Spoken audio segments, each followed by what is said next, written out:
Sesaat lagi Anda akan mendengarkan program Renungan Sahabat Seperjalanan bersama Pendeta Wendy Pratama. Selamat mendengarkan.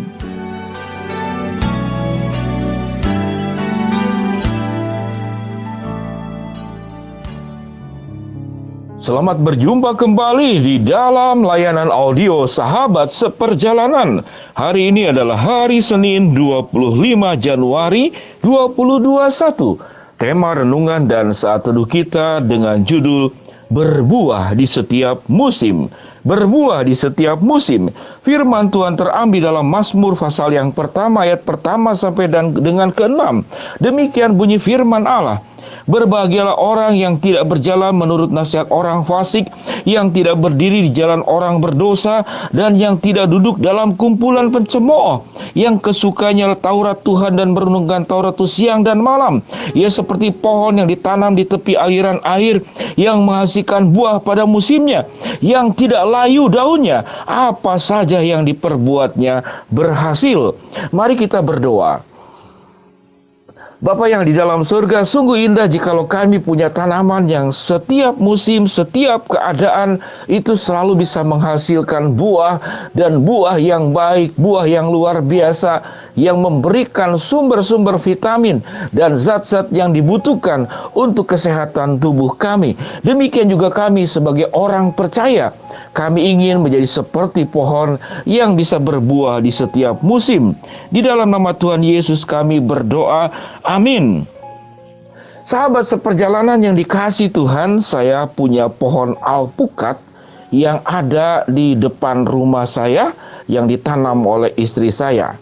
Jadi pohon alpukat itu diberikan oleh kakak ipar, lalu kemudian ditanam, lalu tumbuh dengan baik, dan pada awal-awalnya itu menghasilkan buah alpukat yang sedemikian lebat luar biasa, sampai kami satu rumah tidak mungkin memakannya semuanya, sehingga kami bagi-bagikan kepada orang lain. Namun saat ini pohon alpukat tersebut sudah tidak menghasilkan buah. Karena mengapa? Karena terkena hama, dan memang kami tidak perhatikan secara khusus bagaimana proses untuk supaya pohon alpukat tersebut tetap menghasilkan buah. Mari kita belajar sedikit pengetahuan tentang pertanian. Sahabat seperjalanan yang dikasihi Tuhan, bagaimana supaya pohon itu tetap bisa menghasilkan buah dengan baik? Maka ada langkah-langkah yang harus dilakukan, yaitu harus diberikan pengairan yang cukup, pemupukan, pemangkasan, sama kemudian menghindari berbagai macam hama-hama tanaman. Hama-hama tanaman itu ada yang dari binatang, dari tikus, dari ulat, dari walang sangit, dari hama wereng. Ada juga penyakit tanaman yang karena pembusukan akar, pembekakan akar, ataupun infeksi akar. Dan untuk bisa menghasilkan buah pohon yang terus menghasilkan buah, para ahli tanaman mengatakan maka dibutuhkan sebuah kemampuan, kita harus mengubah unsur karbon dan nitrogen supaya rasionya tinggi, dan zatnya itu disebut dengan zat pengatur tumbuh. Zat pengatur tumbuh itu ada 4 unsur, yaitu ausin, giberelin, kemudian poklobutrasol, kemudian potasium klorat. Tentu kita bukan belajar tentang biologi, namun apa hubungannya di dalam kehidupan kita? Sebagai orang percaya, kita bisa menghadapi sebuah kehidupan yang tidak menghasilkan apapun. Masalah-masalah hidup di dalam dunia ini yang saat ini sekarang kita hadapi, itu adalah hama-hama kehidupan, salah satunya termasuk corona atau COVID-19. Kita bisa diperhadapkan kepada masalah seperti tumbuh-tumbuhan yang menghadapi masalah. Ada tikus, ada ulat, ada walang sangit, ada wereng. Ada kemudian musim kemarau, ada musim hujan, ada musim paceklik. Kita bisa gagal panen dalam kehidupan ini.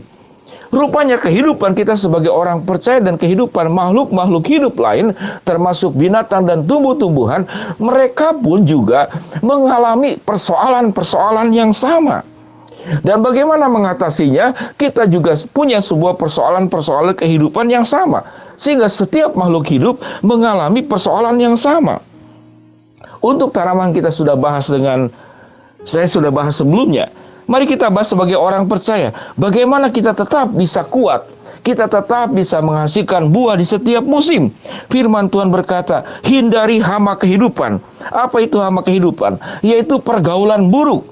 Mazmur 1 ayat 1 dikatakan, jangan engkau mendengar nasihat orang fasik, jangan berdiri di jalan orang berdosa, dan jangan duduk dalam kumpulan pencemooh.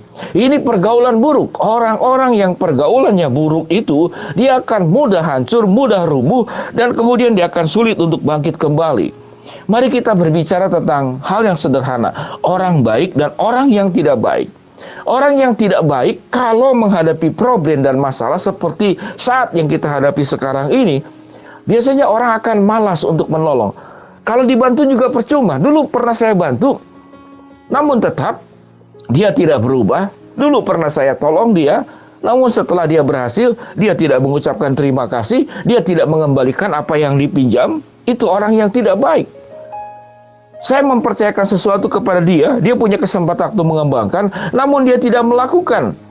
Akhirnya orang yang tidak baik, yang terbiasa hidup di dalam lingkungan hama, lingkungan orang fasik, lingkungan orang berdosa, lingkungan pencemooh, maka dia tidak akan menghasilkan buah kembali. Karena kenapa? Karena perbuatannya, karena kelakuannya. Namun orang yang baik, yang bisa dipercaya, yang sewaktu ditolong dia menghargai pertolongan, dan dia menunjukkan sebuah usaha yang terbaik. Saya melihat di dalam saat-saat corona ini, itu banyak orang-orang baik yang pada saat mengalami kesulitan, banyak orang yang mengulurkan tangan, banyak pintu yang terbuka untuknya, banyak jalan yang dimudahkan oleh dia, yang dimudahkan oleh orang lain untuk dirinya. Itu orang-orang baik. Sehingga sahabat seperjalanan, kalau kita hidup di dalam Tuhan, kita akan menjadi orang yang baik.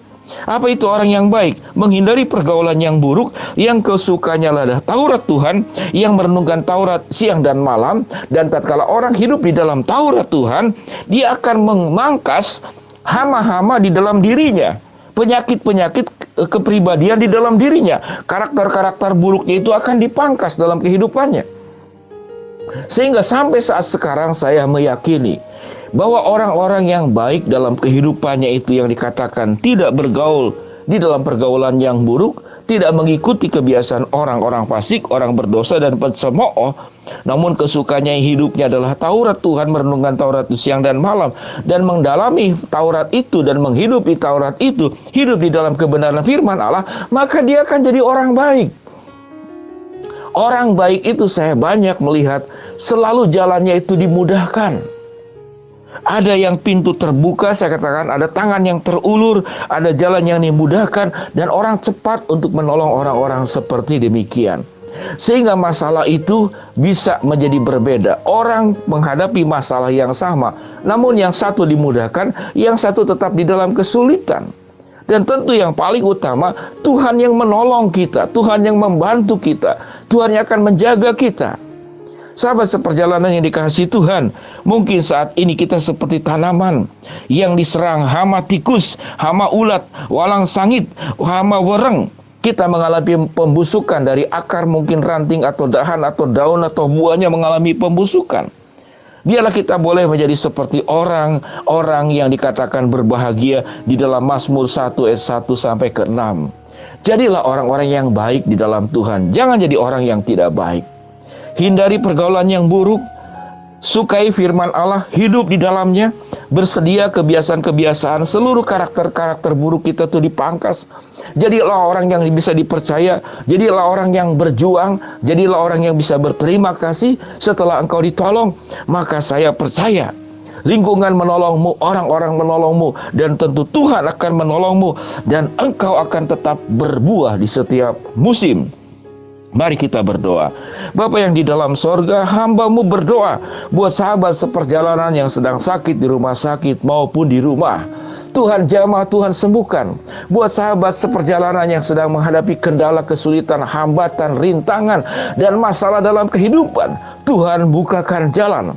Buat sahabat seperjalanan yang sedang berdoa, meminta, berharap sesuatu kepada Engkau, Tuhan akan kabulkan permohonan kami sesuai dengan waktu, rencana, dan kehendak-Mu. Ya Tuhan, jadikan kami semua sahabat seperjalanan yang tetap mengalami sebuah kehidupan yang tetap berbuah di setiap musim.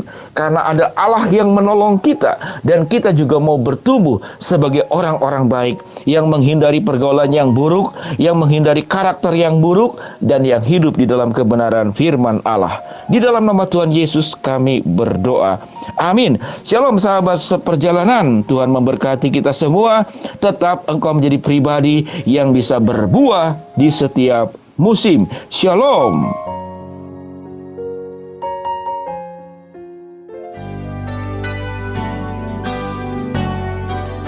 Anda baru saja mendengarkan program Renungan Sahabat Seperjalanan bersama Pendeta Wendy Pratama. Terima kasih atas perhatian Anda. Tuhan Yesus memberkati.